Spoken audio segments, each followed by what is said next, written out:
Welcome back to the second day of our new series on YouTube, where we are trying to get to 1500 rating on chess.com. Now, if you watched yesterday's video, you might notice that this camera angle is slightly different from yesterday, which is because a good friend of me was so nice as to borrow me his camera so that I can look up at you instead of down, because weirdly enough, the laptop which I'm using to record these videos has a built-in camera in the keyboard that's facing upwards. So now I can look up at you instead of down, which, let's just be honest, it's a less than flattering angle. Well, so I just want to thank my good friend Anders, who's a really stand-up guy, who, as I mentioned, borrowed me this camera for now. So this is gonna be our new setup for the time being. Now, yesterday we got to 1159 rating by beating a speed demon of a player. Hello there, it's me from the future. I just tried recording this 2 times, and both times my microphone was muted, which is kind of hilarious. I was going to say now that you might have heard for the last couple of seconds before I switched over that there was a clicking noise which our laptop started generating, and that persisted throughout the entire video recording. So instead today we will be going over a game analysis afterwards, because the quality of content in the video initially filmed and recorded was not quite what it wasn't up to date with what I want to provide you viewers with. So for the second day of our chess journey to 1500 ELO, we will be doing this slightly differently, but let's go ahead and look at the game. So we played an opponent called, I wouldn't know how to pronounce this name, something like Skisitas, let's call him that. He had an ELO of 1044, which was quite low comparatively speaking. Right, he might have had an ELO of something like 1050 before the game, and our ELO prior to the game was something like 1150. We played with an accuracy of 84.4, whereas he played with an accuracy of 76.6. So let's jump into the moves. We started with a d4 today with our first game as white on this channel, and he responded with a d5 move. We moved our knight up, and he moved his knight like this, which was a move I was somewhat unfamiliar with. I was thinking of playing a Queen's Gambit kind of position here, but I opted for this move instead, which was more of a London-esque setup. After which he played his bishop out to threaten to ruin our pawn structure over on our king side, unless we played this move, which we did, so that we could recapture with our queen. He moved his pawn up to defend his center pawn, and we moved like this, which is kind of a Queen's Gambit kind of move. He took with, which is typically speaking not the move to go for in this kind of position. Typically speaking, when your opponent plays c4 or c5, you're supposed to keep the tension in the position, as far as I'm aware.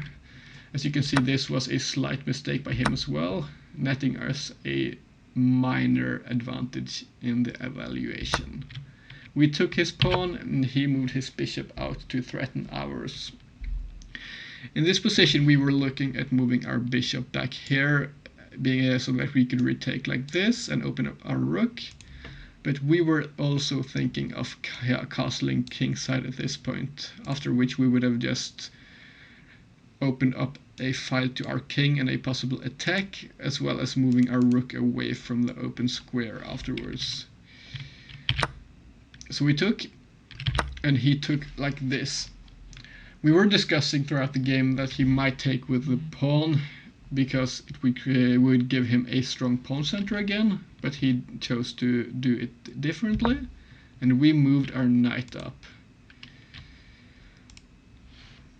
This move would have been better, and I would have probably played it in the game if I had thought about the fact it would deal with this pin quite effectively by defending our other knight. But we played up here and he pushed his pawn. We kicked his bishop back a bit and castled for king safety, and he moved his last piece into the game, his last minor piece at least. We put our bishop back in action to defend the pin, and he moved his bishop away because he noticed it wouldn't have many prospects on that diagonal. At this point we noticed his knight could infiltrate like this, defended by his bishop over here, so we pushed our pawn up to take this square away from his knight. He castled and we moved our queen up, which was apparently a wrong approach to this position. We should have just taken the semi-open file, which we also discussed but didn't opt for immediately. He pushed his rook up and we played like this because we noticed in this kind of a position his queen could take our queen, so we would defend our queen at the end of that line continuation rather. He defended his queen, or rather actually put more pressure on us in the same line we were looking at, because now he would have taken our rook as well in the same continuation, so we just moved.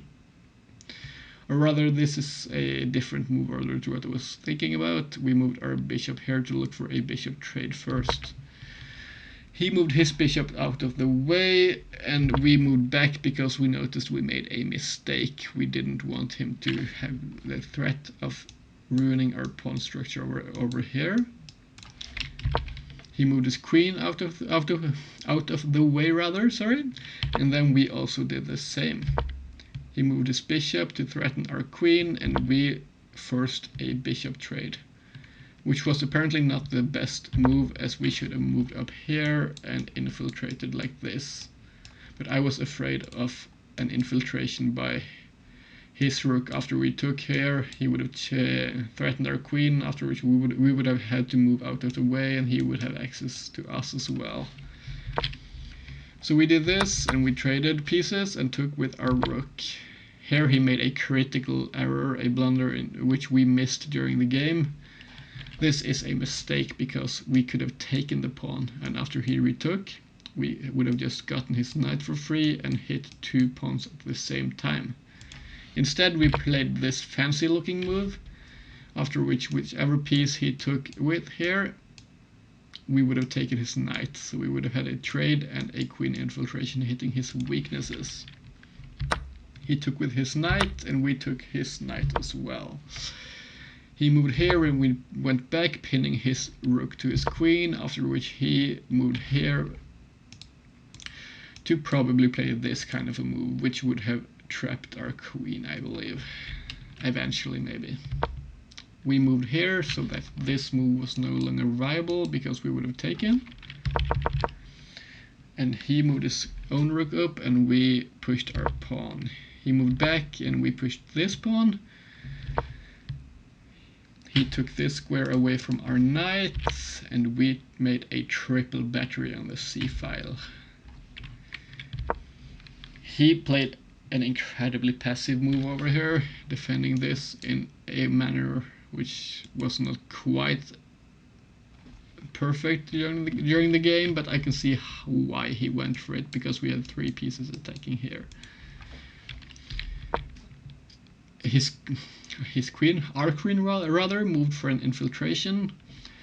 I didn't quite get time to look at this game too much during the game because we realized we had very little time on our clock at this point. We were down 9 minutes and slowly losing on time, so we just had to play something and hope it worked out. He moved his rook over here, which was a mistake, but we did, however, not punish it correctly because we did this, which was a massive blunder. In this position, we calculated this and this, after which we would be up a pawn. But he could have played his rook up here, which would have just been a lost position for us. Luckily, he looked at the same capture as we did, and we got our kind of position where we had to take his rook here as well with a check, because he threatened both pieces at the same time. We did that, and we moved our queen here to block his infiltration and to potentially create a passed pawn. In the game as well, I for some reason thought this was a checkmate because I didn't realize we had this square for our king. So we didn't opt for the better move, which was apparently going over here and applying pressure to his pawns and everything over here. So he went and he took, which made me quite happy during the game because we got our passed pawn. He moved his knight up in this endgame, and we defended our passed pawn, which was probably going to be our most important asset in this kind of a position.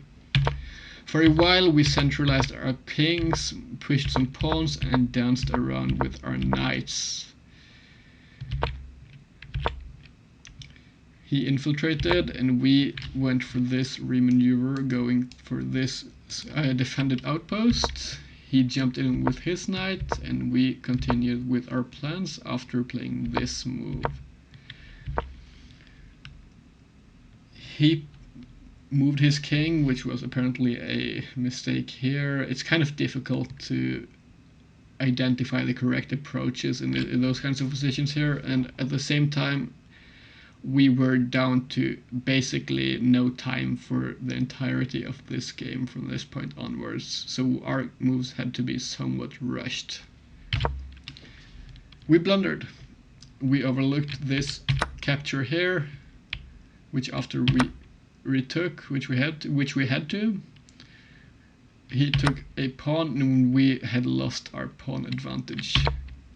We pushed this pawn, and he and I danced around with our knights and pushed our king up and got some time back in our clock. And we took his pawn here, which was apparently not a good move either, because it equalized the position and we lost the rest of our advantage. We identified at this point we could try to push our pawn to just create a difficult situation for him and threaten a queen promotion. This was a critical mistake by us, because he could have forked us and taken our largest and most important asset. He didn't, and we got the opportunity of pushing our pawn. Here he went and defended the promotion square, but he made a mistake here, which was moving his king back after we defended our pawn. The reason this is a mistake is because now we have this knight move, which threatens this move, and he would have had to give up his knight, which he indeed had to do and did. And we were up a knight in an endgame, which is a massive advantage. At this point we danced around a bit and took his pawn. And at this point we thought he might have had a scary looking position, because if we lost both of our pawns here, the game would have ended in a draw, because we could not checkmate with a knight and a king alone. So after he moved here and we took, we realized his king going down here and taking this pawn was inevitable. So we moved here with our knight and defended our last remaining pawn, after which we moved our king over and took the pawn.